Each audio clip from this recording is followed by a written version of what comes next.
warahmatullahi wabarakatuh. Selamat pagi dan salam sejahtera untuk kita semua.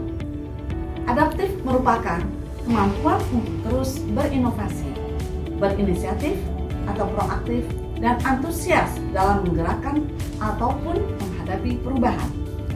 Dahana berkomitmen untuk mewujudkan perilaku adaptif melalui panduan-panduan berikut ini. 1. Kreatif dan inovatif. Menyesuaikan diri dengan cepat dalam menghadapi perubahan lingkungan bisnis untuk memenangkan persaingan.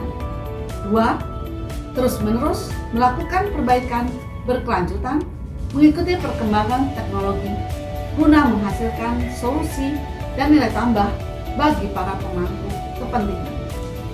3. Bertindak proaktif menunjukkan semangat, antusiasme, dan cepat tanggap memberikan pelayanan dan solusi terbaik bagi pelanggan.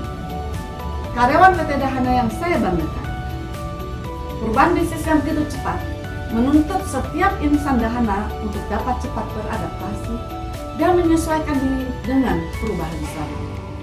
Hanya perubahan kecil yang dapat beradaptasi dengan cepat, mampu bertahan dan mengembangkan bisnisnya. Pandemi COVID-19 yang lalu mengajarkan kepada kita bagaimana suatu perusahaan tumbuh atau tenggelam bergantung pada respon perusahaan terhadap perubahan.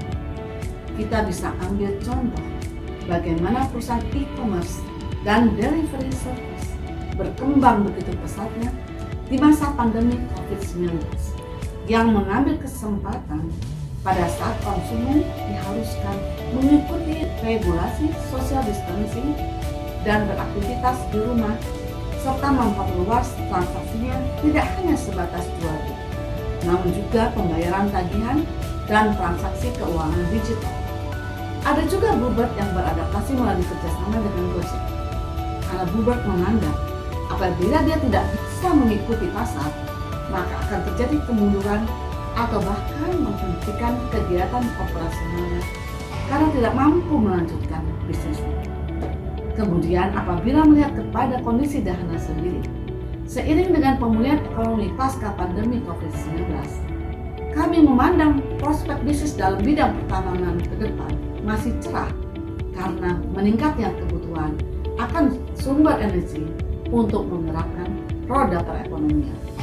Namun demikian, perusahaan harus terus mengembangkan usahanya, terutama di sektor hilir, melalui pengembangan pada bidang layanan bisnis baru seperti underground mining serta loading and hauling. Sementara untuk mengurangi ketergantungan yang tinggi pada pihak lain, pada sektor hulu, Dahana didorong untuk cepat menyelesaikan pembangunan pabrik amonia nitrat di Bontang. Pengembangan usaha inilah yang merupakan bentuk nyata dari nilai adaptif di perusahaan untuk proaktif merespon kondisi pasar. Karyawan PT Dahana yang saya banggakan, mari bersama-sama kita membangun sifat adaptif, yaitu mampu beradaptasi terhadap perubahan bisnis demi keberlangsungan dan pertumbuhan perusahaan dengan berdasar pada core value akhlak. Amanah, kompeten, harmonis, loyal, adaptif, kolaboratif. Mari amalkan akhlak untuk kita, untuk Indonesia. Dahana, be excellent. Wassalamualaikum warahmatullahi wabarakatuh.